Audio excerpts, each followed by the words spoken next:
Good morning. We at the Border Management Staff College welcome you to our presentation regarding instruction best practices. And so what we'd like to do today is give you some information not only on the instruction in the staff course, but as well as instruction methods and methodologies that we are implementing here at the Border Management Staff College, beginning with our 32nd staff course. My name is Dr. Richard Niebusch, and I am the director at the Border Management Staff College, and it is my pleasure to welcome you to this briefing. Today, we will have several speakers that will speak to you about several components of our instruction here at the Border Management Staff College, where you are an expert. So again, welcome. We appreciate having you here and working with us. Our students have rated our experts extremely high, and it is a privilege to work with you each and every day. So one of the major changes that we wanted to talk about is this change from pedagogy to andragogy. And as you can see with the slide here, pedagogical means are really child-directed education methodology, whereas andragogy really is the term as far as its specific meaning is man-led, but it's adult education. And so in a pedagogical approach, what happens is there's a lecturer and there are students that are lectured to. This works well in primary education, but this does not work well in educating adults. And so we have moved to an adult-led education. And as you see in the picture here, what we try and do is include the participants in the instruction. I'll talk more about that in a minute. But we're asking all of our experts to move to this model, not only to improve the quality of instruction at the college, but also to improve the end user or student experience while you're here. So we are going to be bringing up, as we talk in this presentation, some of the methodologies that we are encouraging you to use, and as experts, you'll be evaluated on while you're here. So it's really what it comes down to in educating adults is adults are responsible for their own learning, and they're going to learn what they feel is important. They're very discriminating, and so this is why the lectern model does not work with adults. As you can see here, the 18-minute rule is really what we're looking for you to be implementing in your presentation. So if you look at this first slide, if you look at over here on the left at the top, it talks about adult attention spans. And so what you can see is when you start a presentation, adults are paying attention about 75% of the time. You in all presentations have information that you start to deliver, and the adult's attention spikes up to almost 95%. The problem is that as you progress from about the 5-minute mark, adults really, their attention wanes. When you reach 18 minutes, you've really lost any attention that you're receiving with adults in the presentation. You do see a spike at the end, but that's only because the adults know a break is coming up, and what they're listening for is for you to end the session at 40 minutes so that they can take a break. So if you look at the next slide, the one that follows it to the right, you can see if in fact you interject the same exercise, not a different exercise, but the same exercise time and again, although you see some spike in their attention span over a 50-minute presentation, the repetition of the exercise has a diminishing effect. If you look at the bottom slide, the way to achieve high attention is, as you can see, to have many exercises so that adults can take responsibility for their own education and they can practice the concepts that you're presenting to them. So you see in the final slide, in the middle at the bottom, where the adults are starting off at a high attention span, you see their attention start to wane at about the 10-minute mark.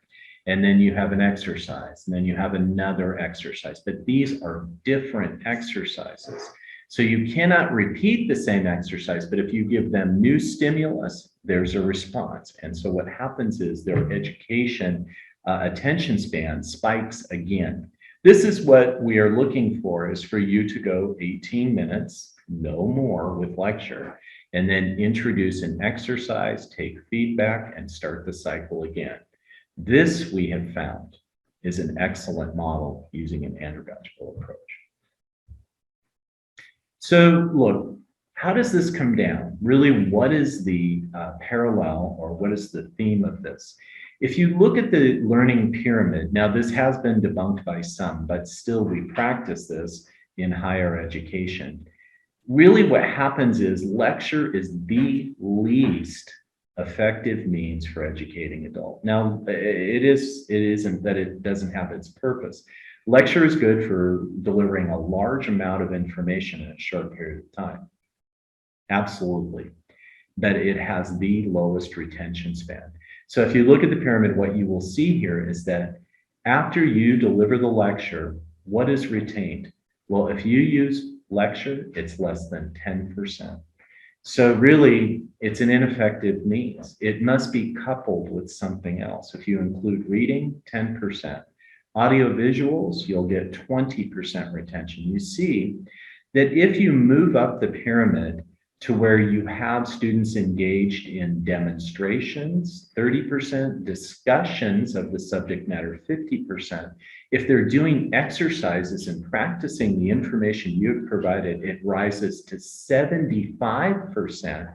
And then if in fact they're reporting back, so you're taking feedback where they're actually providing an educational element on the information that you conveyed, it gets all the way to 90%. This is adult learning. Whereas students, when they're in primary education, have the ability to sit and absorb material for long periods of time, adults are not able to do that. Adults' attention spans, especially in newer generations, continues to shrink in their ability. And why is this? Well, we have moved into an age of instant information and in instant stimuli. And so the practice of listening for long periods of time, really our brains aren't wired to do that anymore. And so this is the reason we are stressing that you move to the 18-minute rule and you have exercises and have your groups report back. This is the best way to achieve retention and also mastery of the concepts. If we look at the theory that this is predicated on, it comes from Malcolm Knowles, and this was in 1984, where he said this about adult learners, and that was that you have to involve them early and often in your education. No longer can it be linear. It cannot be from the lecturer to the student. It has to be adult learning in that they must participate in the education and have some activities. It has to be problem-centered in that they learn from a problem, PBL, and it has to be relevant to their learner experience. Hi, my name is Igor Kuzminic and I am Chief of Training and Education. I will give information to our experts who will work online.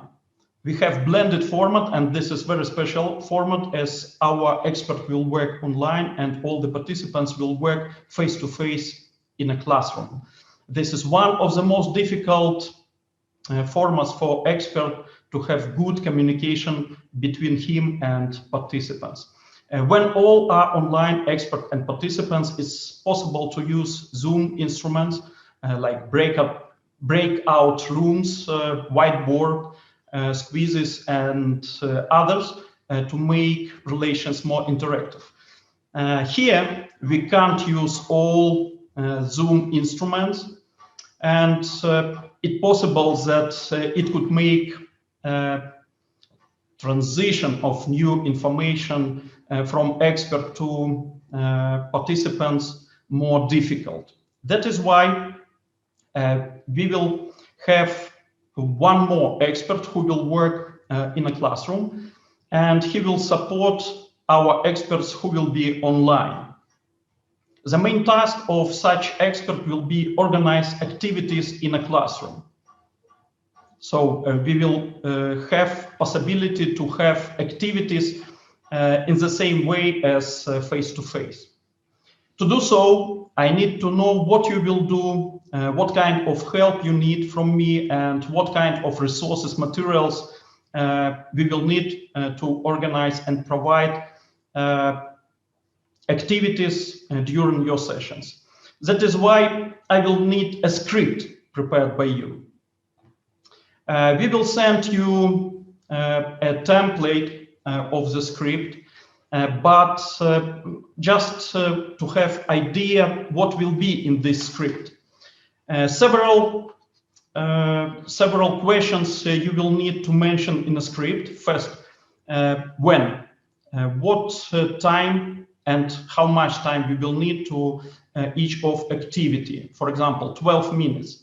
What we will do. For example, group work, discussion, etc. Here, group work. Who will do this? Who is responsible to do this in a classroom? Igor in a classroom. And logistic notes. For example, we will need to divide into 3 groups participants. And first group, we will work on defining what does it mean learning. Second group, teaching. And third group, education. During preparation of the script, please remember about 2 important issues. First, 80 minutes rule, which Dr. Richard Niebusch have already talked to you. And this rule is obligatory for online or blended format we have, as all our participants will work face-to-face. And second, be sure that you touched all content from our curriculum connected to your topic, all content which you needed to speak about, all information you need to speak about, which is mentioned in our curriculum. Hello, my name is Parisa Sharaliba, and I am the National Training Officer at the Board of Management Staff College, and I will talk to you about the gender equality and gender mainstreaming at our BMSC courses. So, the college promotes and applies gender equality and gender awareness in all its management and activities, including educational programs. And this includes encouraging women participation in the courses by ensuring that the participating agencies receive sufficient information on the benefits of supporting the career advancement of women officials, and ensuring that all the training activities include gender perspective relating to board management as a standard element. From you as experts, we would like you to have in your presentation to provide a baseline understanding of international standards on gender equality, non-discrimination based on gender and gender concepts, and how they apply. Moreover, we would like you to include the concepts of gender discrimination, equality, and gender mainstreaming in your presentation, and let your audience to analyze the situations to identify gender discrimination and practices to provide solutions. Dear experts, my name is Habib Rahmanov. I am the Senior Project Assistant at OEC Board of Management Staff College. I will give you a brief description about the programmatic part and also about administrative part of our staff course. Addressing each expert, we ask them to provide us with these documents, but we ask the experts to provide us with the exact title of their topics, including the practical part. Another documents we require from you is a short biography. We ask each expert to provide us a short biography, which at the first day of the course will be provided to the participants. We require from you also pre-post questions, and each expert should provide us with a pre-post questions. About the training material, as it was earlier mentioned by our Chief of Training and Education, you should follow our BMSC format, and your PowerPoint should be developed with below adjustment. You have to develop your slide based on 6 hours of your session. And we kindly ask you, do not use screenshotted text as it will be difficult for our translators to translate them. Do not go overboard with the animation in your slide, as it poses problem with while displaying them side by side. It would be good if each of you could develop a handouts. There is no limit with the number of your handouts pages. And also, if you've got other training materials like videos, photos, we kindly ask you to provide us beforehand in order to have that, in order to translate them on time. So teaching aids, we have got the 3 projectors, free Wi-Fi, computer class, library, and also 3 free rooms where you can have your group work. If you will Tajik visa, you need to follow the below requirement. First of all documents which you apply for to obtain Tajik visa, you need to convert them in JPEG format. And your passport should be valid at least 6 months. You should mention your personal email address in order to get notification from our MFA. And also your bank, you should provide us with bank card details. Applying for Tajik visa, you should follow the below side. And please note that you must begin the online visa process at least 30 days prior to your travel to Tajikistan. So you should inform our administrative assistant about the departure of your point of your departure. And you will receive a DSA per day, and DSA is 135 to 140 every month. It differs. You will receive 20 euro terminal allowance in one site. If you will need accommodation, our administrative assistant will book for you accommodation hotel according to AC rates. BMSC is not responsible to provide you with the lunch and dinner, but we are not responsible for your health insurance. And prior to your travel to Tajikistan, you should have a PCR test. Hotel and BMSC is responsible to take you from airport to hotel and back to airport. If you will stay in Tajikistan more than 10 working days, you need to register in a Dushanbe police office. In the first day of your session, you will receive a welcome packet with necessary information. And one of the stuff you will get, it is a badge, and we kindly ask you to wear it during your session days.